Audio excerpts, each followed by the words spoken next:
Yo, this Davy Fresh, and you rocking with DMV affiliates. She want Gucci patterns, she want Louis luggage. My wardrobe bathing Nate, Telly and Twine watches. I'm sitting at Nike outfits, design kicks for profits. I'm a fashion prophet, if I like I cop it. Y'all niggas slay, we gon' slaughter. So much drip that I walk on water. Looking at all these styles I fathered. Rappers looking like my sons and daughters. That's that old five Soho, young niggas all grown up. Black designers run the world. Got my name all over your girl. She want Brandon Blackwood. She want Telfar. She want Nikes by Davy Fresh. That's what I'm on. Yo, what's up? What's up? It's your man Vito for real, Vito Vici get Geechee and all that wicked shit. DMV affiliates in the motherfucking building. It's affiliates TV, man, and I'm super excited today, man. This is a second interview that I've done with this brother right here. This brother right here is a lyricist. You know what I'm saying? A rap artist, producer, fashion ambassador. You dig what I'm saying, brother? Please reintroduce yourself. My name is David Johnson. Most people know me by Davy Fresh. I do all those things he said I do, but I'm just a regular guy. I just like to create. Oh man, I'm spoken like a true artist. You know what I'm saying? I mean, for the people who don't know, who didn't get a chance to see the first interview, let's just do a quick little brief history. Where you from? This is DMV, DC, Maryland, Virginia. Where you from? Where do you represent? I'm from Richmond Highway, Elm, Alexandria, Virginia. But most people know me from DC because I've been in DC since I was like 16, going back and forth, messing with everybody. That's how everybody know me. Everybody's known me since I was like a teenager out in the district. So, I kind of rep both places. But I'm definitely a highway nigga all day. Oh man, that's what's up. For sure. And how long you been doing music, brother? Since I was a teenager, since I was like 16, 17. That's when I first nice. started rapping. Well, I've been rapping my whole life since 9, but like putting out mixtapes and really trying to make a name for myself since I was like 16. That's lit. That's lit. I mean, that's called dedication, brother. Yeah. That's called dedication. And so, like, for the people who may not know, what song best describes your vibe? If they like, yo, I want to hear some Davy Fresh. What's that first song that go to? I couldn't even tell you, bruh. I put out so much music over time. Like I really don't know how to answer that question because when we look at the markets that streaming the music, it's always different markets that likes a certain song better than others. Like you know what I mean, or does well in other markets better than others. So most of the young niggas when they tell me they listen to my music, they say they like play. Okay, yeah. Records like play.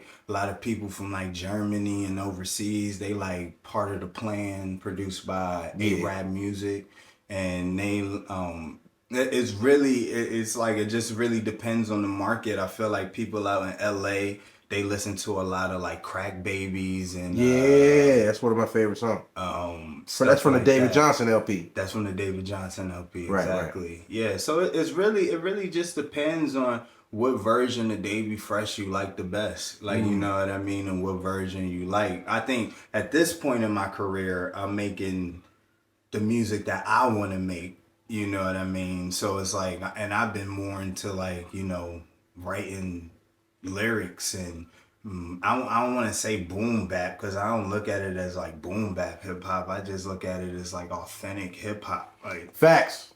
you know what I mean? That's what I ain't even want to say make. true hip hop, but I it's don't like want to say true hip hop or anything like that. Just authentic hip hop. Like I make when you think of hip hop, what this shit is supposed to sound like. You know what I mean? That's hard. So let's real quick, like, cause we mentioned the David Johnson LP. You know what I'm saying? Like, talk about a couple of your projects because since the last time we got a chance to chop it up, I mean, I think you dropped the David Johnson LP, the Christening, Richmond Highway, and then Ready to Fly. That was the EP we dropped in July. Yeah. Right. So I mean, just talk a little bit about these projects, the titles, like where you came up with these titles and the production. If anything's changed or if anything stayed the same. So as far as like the titles and production, just to create a lot of things change. Like I think last time we were talking, we was doing the Fresh Kids Collective thing with myself and me Otiga and Yeah, keep an eye on the product. And that's right. I think West Filton. It was a lot of us. But everybody went their separate ways. Everybody's doing their own thing now. So it's like after that, I think we put out the last joint was Fresh Kids Volume 2, and then everybody just kind of went and did their own thing.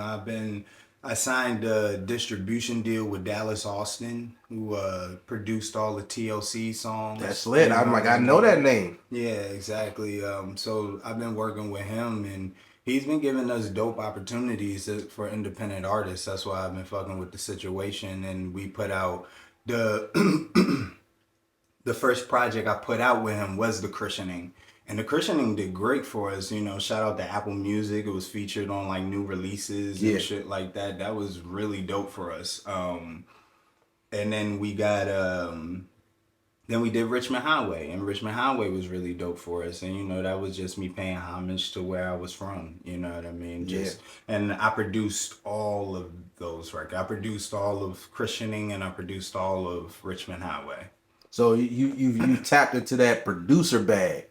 For people who have been listening to me since I was a teenager, know that I've always made beats. For me, it was back. So it got to a point where I was making mixtapes and then trying to make independent projects where I need to make songs rapidly. So working with a producer was always easier than me going in and creating the beat and then pumping the records out like that. Everything. Exactly. So I started out working with Black Male was the first producer that I had. Then it was keeping an eye on the product. And then now that I'm in a comfortable space of releasing music on my time, I have more time to just make beats and chill and make records at my pace. Like, you know what I'm saying? So that's what it really is. It's everybody knew I always was a dope producer. I just chose not to, I guess, in a sense. You know what I mean? You was giving other people shine, man. And that too, always giving other people opportunity to get on these records and get their songs heard and get into places they probably thought they'd never be able to get into. You know what I mean? Man, that's I commend you on that. Yeah. Appreciate it. When we last chopped it up, you were working with Tommy Boy.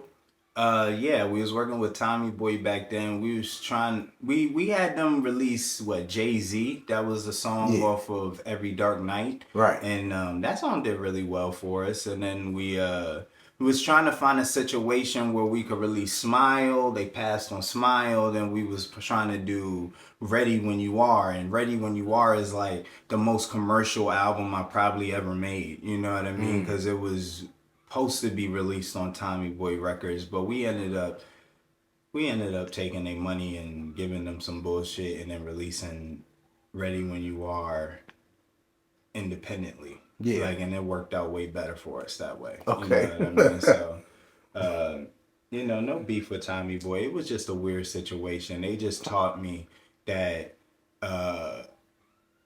I don't want to be corporate if I have to be corporate that way. Like, I don't know if I'm okay with me going into an office and white people telling me what's hip hop and what's not hip hop. Ooh. You know what I mean? I don't know if I'm comfortable going into an office where the only black person that's working in the office is the receptionist. You know what I'm saying? I'm not really comfortable with it when your A&R is... Now that he's not working at Tommy Boy Records, he's out trying to make a pop label. He doesn't even give a fuck about hip hop. You know what I mean? So I was not comfortable with that. And that's probably why I never chased another record deal or anything. I just tried to establish Fresh Kids because I'm not comfortable with selling my soul, like, in that sense. You know what I mean? Like a song that you made never sold my soul. Yeah, real live. And, like, I've seen so much in those years from Every Dark Night till Ready When You Are that by the time I put out David Johnson LP, that was just me like, fuck it, I'm gonna just make my own music and establish my own shit and work on doing me. I'm not chasing it. I'm good where I'm at. Like that was those projects are the beginning of that. Like Every Dark Night till Ready When You Are, that's the grind. You know what I mean? It's not really a grind anymore.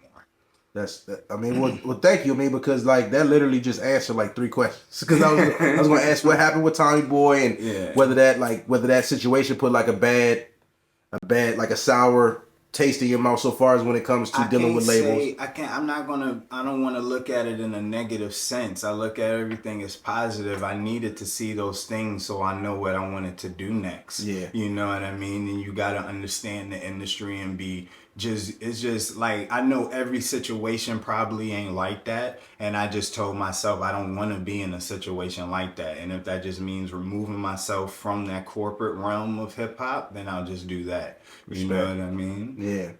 And so, talking back about these projects, what's different, so far as how you made the beats, even aside from just you doing the production dolo, so to speak? Yeah. Like, how did you approach making the beats? I mean, is it a different formula, or you really just kind of just vibed out? I would say it's a different formula now.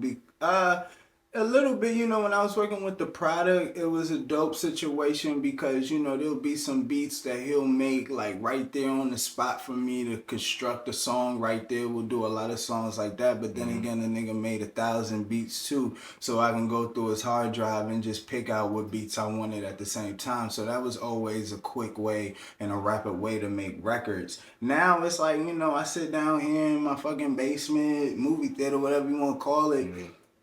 Studios on the other side. I just sit and listen to music, and whether if I'm making a beat from scratch or if I hear a record and be like, I need to I want something, like I hear something in an old school record because I got a bunch of vinyls I'm always digging, and I'm just sampling and making beats and just trying to find, like I said, I just make records now, so it's not even like, trying to find something that I think will be nice for radio or something. That's not what I make music for. I make music for, I think, my listeners, for the people who fuck with Davy Fresh. So it's like, I think this is what they'll fuck with. Like, you know what I'm saying? Catering to your fans just a little bit. Exactly. More. Exactly. And talk a little bit about your creative process as an artist. You know what I mean? Like, what do you need in the studio? You know what I'm saying? Like what helps you to really create a song? Weed.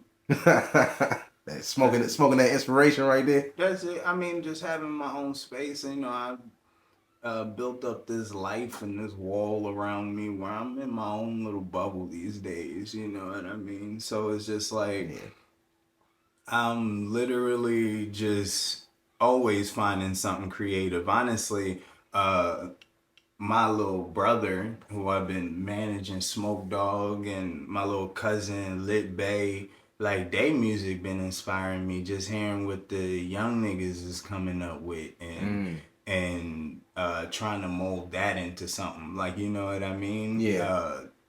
That a lot of, I can find inspiration from a lot of stuff, but that is one thing about the creative process with me, is that I can't create on the spot anymore. It's kind of like I need some inspiration to get into the studio nowadays. It's like I need something to inspire me. So like after I make an album these days, I'm like taking off for a year, because for the simple fact, I feel like it helps me experience life, because that's what I write about. You gotta live a little bit before you get on the mic. And I kind of approach this rap shit like the old school comedians. Like I can't remember who said this shit, but I love the old niggas, like the Hurricanes and all them old niggas who be doing comedy. They the most wisest niggas on the planet Earth.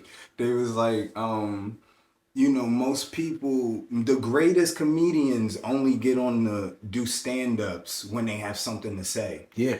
They're not just doing a special just to do a special. Right. They do it when they have something to say, and that usually becomes the best special. This nigga Eddie Murphy, I was about to say, literally took you in like 30 years. Right. He probably ain't got nothing to say. He said what he had to say. You don't need to do a special just to do a fucking special. Yeah, left on top, he chilling. He did something, he on music. So it's kind of like that for the music creative process to me. It's like I gotta go and experience life. I gotta go and drop some bags in Soho, take my family on trips, spend some time with my son so I can rap about it. You know what I mean? Yeah, nah, That's real what talk. it is. And so, talk a little bit about some of your career highlights. You know what I mean? Like something, Okay. just different things and experiences that's happened in your career that just, when you think about it, just make you smile. And The music, you know what I mean? Being able to sell as many records as we sold and streams independently is amazing. Doing the Nike shit was always going to be a highlight for us because I feel like we changed a lot of the culture that they don't give me credit for with the Nike shit. Like how everybody's wearing Nike Blazers now or the Air I Max peeped that Ones though. now. We're gonna talk about it. You know, a lot of people don't talk about that, but yeah, so that's always a highlight for me doing the Nike shit. Even with my nigga Aaron, shout out my nigga Aaron Haynes out on the West Coast, California, playing ball over in South Korea, and we was able to put together a quick run of sneakers and clothes like for his last year in the league. That was dope, and you know, and shout out my nigga Brandon Reed who put me on with the voice acting. Oh, You know what I mean? voice acting. Yeah. I wasn't sharp. I wasn't on point with that. I See, didn't a know. lot of people don't know. I actually, you know, I kind of keep that quiet. I feel like one name promote me, like to let people know that I was doing that shit. Yeah. To be honest with you, but that was always cool. I ain't never trip. I had fun doing it, but That's lit. the Cartoon Connect shit. A lot of people Right. watch Okay. those- Yeah. a lot Shout of out to people him, watch man. those cartoons. They probably ain't even know I was doing the Johnsons all those years. Oh. Yeah, they probably ain't even know that was me. And I mean, for the people who don't know, the Johnsons was like the black version of the Simpsons. Exactly. You know what I'm saying? Shout out to Exactly. Cartoon Connect, man. Exactly. Like, That shit got like over 20 million views. You know what I mean? that's crazy. That shit is crazy. Everybody done seen that shit and they just didn't know it was me. Yeah, to be honest with you. That's lit. That's lit.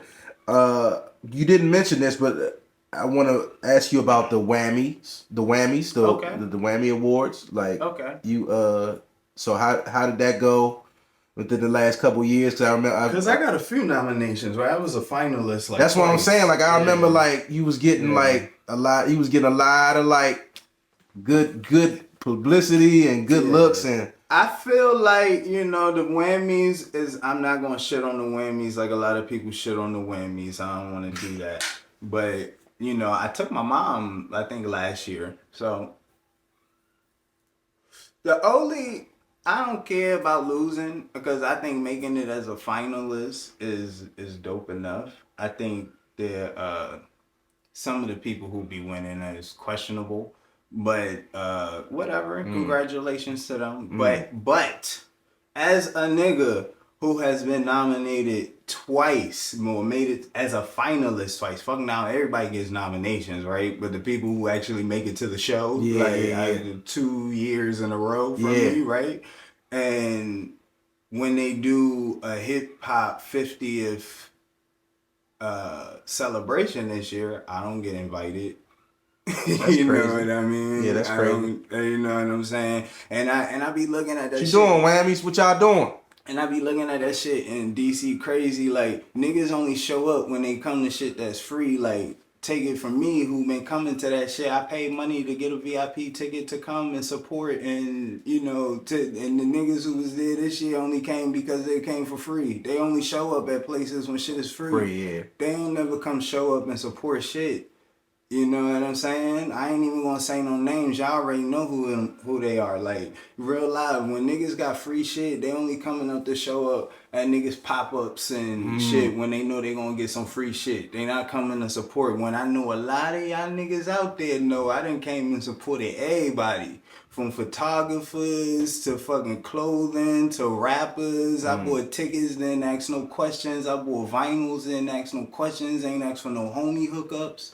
And y'all niggas know that. And a lot of this shit, I'm not trying to put the Whammies in that category or anything like that. But I'm just saying, like, a nigga who done supporting, y'all don't even invite him to come celebrate 50 years of hip hop. Like, I thought that was corny. That's crazy. You know what I mean? And I mean, when we talk about support, it makes me think of the DMV rap scene right now, right? Yeah. We talked about this off camera, but I would love to know your opinion about the DMV rap scene and how you feel like we can get to the next level? I think one, niggas gotta stop supporting themselves only. We gotta support each other collectively, man. If we don't do that shit, then it's gonna keep being the same cycle over and over. You know what I mean? Like, I'm trying to tell you, I've been in this shit for a long time. I done seen all of these niggas, and these niggas done seen me, and they always can say that I always put my money where my mouth is. Always. You know what I'm saying? Like, I've always supported. I've always tried to put people on. I put money in mad niggas' pockets. You know what I'm saying? So I've never been selfish with anything that I've gotten. I've always tried to spread it. When a lot of niggas get opportunities and it's gimme, I'm leaving it for us, and fuck y'all. You know what I mean? And it's like, for what? Why y'all doing that? And I look at it weird too, because most of the niggas who's doing it is like fucking 40, 50 years old. So it's just like, what are y'all holding on to? Why are y'all not trying to pass the torch? Right. Like, you know what I'm saying? They could be that much bigger. The You shows know could be what that I'm much saying? bigger. All of that shit. The features could be that much bigger by being that much more inclusive. Exactly. But yeah, you know, if niggas think I'm just talking shit, you know, I'm just talking shit. Fuck it. But I'm just trying to put y'all on some game. And so real quick, who, if anybody in the DMV, so far as artist wise, who's in your DMV playlist? Uptown XO is my favorite rapper. Shout out to the homie too, man. Like, in the DMV ever. Like, I think that's my favorite rapper from DC ever. I think he is like number one. I've been listening to Uptown XO since I was like fucking 16, since I was on the highway wishing that I can come out there and rap with y'all niggas. And for me to actually do it was a dream come true. So, you know what I mean? For me to actually have songs with him and shit like that is a dream come true. And I'm a nigga, I'm gonna give you your flowers. Like, I fuck with a lot of niggas growing up. But in my playlist right now, it's definitely gonna be some Uptown or the Bumpy X shit that they doing. It's definitely gonna be some of the Priest and Nomad, his Receipts album. That shit was fire. It's definitely gonna be. I like a lot of this shit that be coming out from Man Bites Dogs, Count Fifth and them when they be doing, cause they be doing a lot of boom bap hip hop, and that's my shit. So I fuck with that. And I don't want to just say names and forget niggas. Like, I don't listen to everybody, because I do. I feel like that's what. Nah, I just want to know your go-to, the first names that popped in your head. It ain't no disrespect to nobody else. So now just some off-topic questions. Okay. For sure. What's your favorite weed strain, bro? Ah, man, if you would have asked me that like 5-10 years ago, I probably would have told you. But now I just smoke weed. So. Is it good? like exactly. My favorite strain is indica. So any like heavy dominant indica weed you got, I'ma smoke it. Right. And for the people that don't know, the indica, that's that you want to sit down on the couch. Exactly. And sit, I like got the a fast sativas. metabolism, so it keeps me at bay. Right, like sativas got, that's for the people who want the energy. Indicas if you want to sit down and chill. Okay. All right, and I see that you big on fashion, big on shoes. You know what I'm saying? Oh, for sure. You know, you talked a little bit about the Nike situation. Yeah. You know what I mean? Now, whether if you want to dive into that a little bit more, but I mean, my question is, what's your favorite pair of shoes? I know that's hard. You know what I'm saying? But you know, one day I've been thinking about doing a walkthrough and showing everybody my collection of sneakers and shit, but I wear some. If you want to keep it $1,000, my favorite pair of shoes are Bapesters, and niggas know that already. Okay.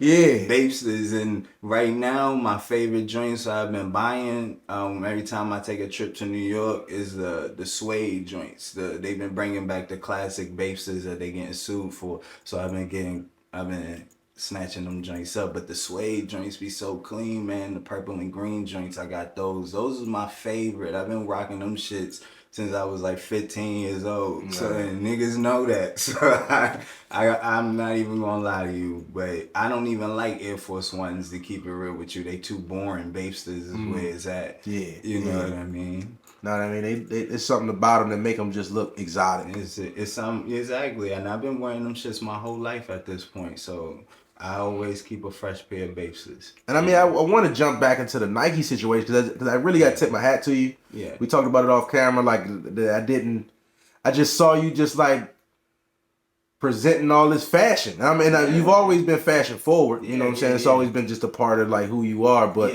how did the Nike situation come on? It's just, started out just social media content promotion type shit, you know, doing modeling. We had a couple modeling gigs with them. And then, honestly, I just took that and started developing my own sneakers and my own brand and using Nike as the factory to make them, but then releasing them on my own platform, excuse me. Yeah. But, that was like I said, that was a cool creative process. Independently, we sold like 1,000 sneakers. That's dope. You know what I'm saying? And that's like dope.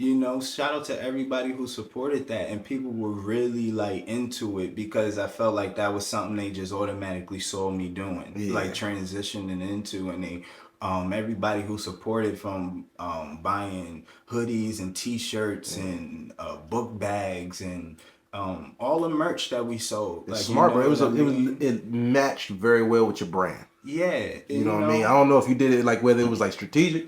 But like it was during the pandemic where there wasn't no shows going on, so I had to figure out another hustle, and that was just a great way for me to just sit in the crib and design and ship and just do this whole brand. And then I approached my man Aaron, who I was talking about earlier. He was playing basketball. I was like, yo, let's do this. Because, in South Korea, they call him the king of the KBL. He's like LeBron James out there. He retired now, but it's like he played like 11 seasons out there. You know what I mean? So, you go to they Wikipedia page, he's like one of the first names you see is because he was the first player and foreign player to get consecutive league scores. That's dope. For 2 years. That's dope. Excuse me, I'm over here choking. But so back to our off-topic questions, right? What do you feel like is your modern day superpower? My modern day superpower is to just always, I think I just have a great way of bringing out the best in people creatively. And I have a great way of seeing what is hot. You know what I mean? Being very influential, fashionable, like knowing what is going to be the next wave. You know what I mean? No, that's a hell of a power, bro. Yeah. I think I've worked to my benefit this long. And what do you feel like is a hidden talent that people don't know that they might even be surprised to find out that Davy Fresh can do? To be honest, I am the greatest Mario Kart 64 player in the world. Okay. Like, I used to go to bars. Ask my girl, used to piss her off. I used to go to bars and be like, and trick people into giving me their money because I know I'm gonna beat them. So I be like, I'm so good at it. You could pick my player and I'm gonna beat you. Oh, you one of them? Yeah, like, for real. That player. Like, Mario Kart shark over here. I'm pretty good at this joint too. Mortal Kombat 2. Oh yeah. For the people that don't know, we're sitting in the fresh studios here. Most definitely. And it is dope. It is dope ambiance. It's great energy in here. It's a vibe in here. You know what I mean? I'm not gonna show y'all everything because y'all gonna have to pull up. You know what I'm saying? But I'm pull up on me, man. I was just saying, but my this door is is dope. always open to the creatives, man. I'm telling you, my man got a projector in here. Like, I mean, it's shit going on. It's a video. It's an arcade in here. Studio. It's we ain't even gonna talk about. And you can smoke in here. Come, get out of here. All right, so I appreciate you, man. No question. I mean, like, this is such a random question, but like, say if you were deserted on an island for a year, you could only listen to 3 albums. What would those albums be? They're gonna probably be vinyls, and I got vinyls. So, to be honest, this is actually a pretty good question because if I had vinyls, then they would be comes with like multiple vinyls. So, anyways, Life After Death. Life After Death. Okay. Me Against the World. Me Against the World. And damn, do I want to listen to hip hop for the rest of my life? For the next year. I could. Those 2 albums, I'd be good. Right, I mean, that have hip hop covered. If I got to pick a third, damn. Fuck. It's gonna probably be Miseducation of Lauryn Hill. Okay. I'm gonna just fucking be hip hop the rest of my life. That's no, but that's correct. Those are 3 amazing albums. And I need some amazing shit to listen to if it's the only 3 albums I got. Right. Nah. But to see, because I mean, you being a hip hop head, I just wanted to ask that question just to see where your head goes. What's your worst fear, bro?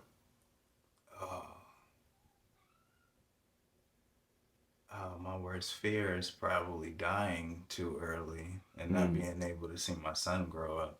And so what are your plans for the future, brother? Like so far as with music, fashion, like I'm trying to start my own clothing line right now. I haven't launched it yet, but we in the middle of it. That's dope. Fresh Limited, you know. Fresh Limited, okay. Fresh Limited. So you heard it here, y'all. For sure. We'll be launching it soon. I'm gonna need that. I'm gonna need a hoodie. I'm like the first hoodie that come out, bro. I got you. Oh, okay, yeah. I Cause got you. low key, off camera, my man slid me a gift and was like, "Here you go, bro."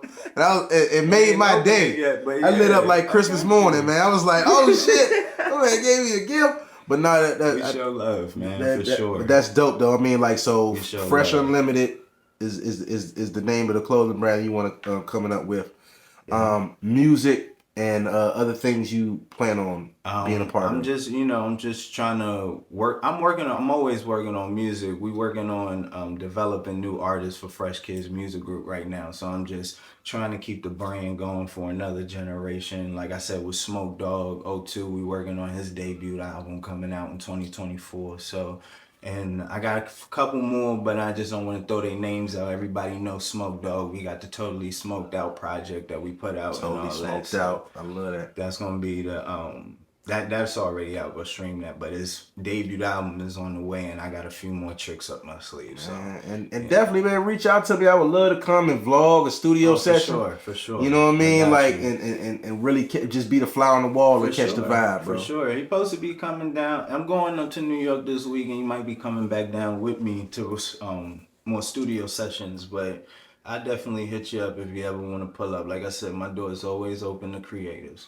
That's my guy, man. Guy, man. I appreciate you. I appreciate your hospitality. For the people that's looking for your music, that's trying to tap in, maybe buy a pair of shoes or get some clothes, where can they find you, brother? Social media and everything. Nikes by DavyFresh.com is still popping. Still, you can still get merch. And say that one more time. Nikes by DavyFresh.com. Okay. And you can find me on social media, Davy DMV on all social media, DAVY DMV. Davy Fresh on Facebook and the music streaming stuff. So I'm not hard to find. My God, man, like I'm telling you, brother, this was another honor to sit down. This is our second interview. You, man. You know what I mean? I usually don't be interviewing people back to back. But you the good man, bro. It's been a while. A lot of things have changed. Yes, sir. I'm still doing dope shit. That's why I'm here. I'm telling you, man. I'm telling you, and you already know I'm gonna keep a close eye on you. We gonna stay locked in. For sure. Bro, this your man Vito for real, sitting here with Davy Fresh. Y'all be safe, stay dangerous. We gone. Peace out.